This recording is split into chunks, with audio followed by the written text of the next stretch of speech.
And the silliness continues with Chapter 8, Myron. Myron had big ears. He was elected class president. The children in Mrs. Jewell's class expected him to be a good president. Other presidents were good speakers. Myron was even better. He was a good listener. But he had a problem. He didn't know what a class president was supposed to do. So he asked, "What am I supposed to do?" "It's a difficult job," said Mrs. Jewell, "but you can do it. You must turn the lights on every morning and turn them off at the end of the day." "What?" asked Myron. "As class president, you must learn to listen," said Mrs. Jewell. "I'll repeat myself only one more time. You must turn the lights on every morning." "I heard you the first time," said Myron. "It just doesn't sound like much of a job." "It certainly is," said Mrs. Jewell. "Without light I cannot teach and the children cannot learn. Only you can give us that light. I think it's a very important job." "I guess so," said Myron, who wasn't convinced. "Here, let me show you how to work the switch," said Mrs. Jewell. "I already know how," said Myron. "I've been turning lights on and off all my life." "Very good. You'll make a fine president." Myron wanted to be the best president ever, but it was such an easy job he thought that anybody could do it.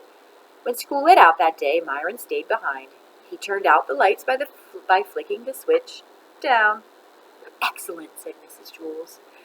On his way home, Myron heard a horrible noise. First there was a loud screeching, then a sharp squeal, a roaring engine, and then the very faint sound of a girl crying. Myron ran to see what was happening. Dana was bent over in the middle of the road. "What's the matter?" asked Myron. "My dog Pugsy was hit by a car," Dana cried. "Who did it?" asked Myron. "I don't know. They sped away." "Well, that's not important. We've got to try to save Pugsy." Pugsy lay unconscious in the street. Myron carefully picked her up and carried her 2 miles to the vet. Dana cried by his side. "Don't worry, Dana," said Myron. "She'll be all right." But he wasn't so sure. He gave Pugsy to the vet, walked Dana home, then walked home himself. Dana was so upset that she forgot to thank him.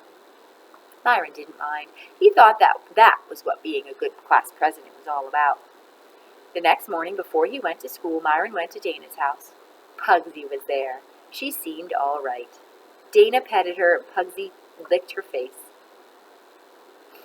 "See, Myron, she's all right," said Dana. The vet said that you brought her in just in time." "Hi, Pugsy," said Myron. He petted her. Pugsy bit his hand. "I guess she doesn't know you," said Dana. "She was unconscious yesterday when you saved her life." Dana's mother put some medicine and a Band-Aid on Myron's hand. Then she drove the children to school. They were late. They ran up the stairs to Mrs. Jewell's class. The room was completely dark. "It's about time you got here, Myron," said Mrs. Jewell. "We have no lights." "Why didn't somebody else turn them on?" asked Myron. "Because you're class president," said Mrs. Jewell. "Show Stephen how to work the lights. From now on, he will be class president." Myron showed Stephen how to turn on the lights. He flicked the switch up. At the end of the day, Myron showed Stephen how to turn the lights off. After a week, Stephen finally caught on. He made a good president. The lights were on every morning. Myron, who was president for only a day, was the best president in the history of Wayside School. It was just that nobody knew it. That was a bit of a short chapter, so we're going to go on to Mauricia. Mauricia liked ice cream. She was sweet and pretty and could beat up any boy in Mrs. Jewell's class. Everybody liked Mauricia, except Kathy, but then she didn't like anybody. Mauricia only liked ice cream. Every day, Mauricia brought an ice cream cone to school and kept it in her desk until lunchtime. At first, she brought chocolate ice cream every day, but she soon tired of chocolate ice cream, so she started bringing vanilla. But she got tired of vanilla, too. Then she got tired of strawberry, fudge ripple, butter pecan, pistachio, and burgundy cherry, in that order. And then a terrible thing happened. Mauricia got tired of ice cream. By that time, her desk was a mess, and everything was sticky. Everybody liked Mauricia, but Mauricia didn't like anything. Mrs. Jewell hated to see Mauricia unhappy. "I don't understand it, Mrs. Jewell," cried Mauricia. "There just aren't any good flavors anymore." So Mrs. Jewell worked all night. The next day, she brought in a new flavor of ice cream for Mauricia. It was Mauricia-flavored ice cream. Everybody will like it, thought Mrs. Jewls, because everybody likes Marisha. Here you are, Marisha, said Mrs. Jewls. Marisha-flavored ice cream. Everybody gathered around as Marisha tasted it. They hoped she liked it. She took a lick. Well, said Mrs. Jewls. She took another lick. Well, asked the class. This ice cream has no taste. It doesn't taste bad, but it doesn't taste good. It doesn't taste like anything at all. Mrs. Jewls was heartbroken. Here, let me try it, said Todd. He tasted it. You're crazy. This is the best tasting ice cream I've ever eaten. Try some, Dee Dee. It's delicious, said Dee Dee. It's so sweet and creamy. She passed it around the room. Oh, it's so good, said Leslie. I think it tastes terrible, said Kathy. I don't understand it. I don't taste a thing. Mrs. Jewls slapped herself in the face. Oh, I've made a big mistake, Marisha. Of course you can't taste anything.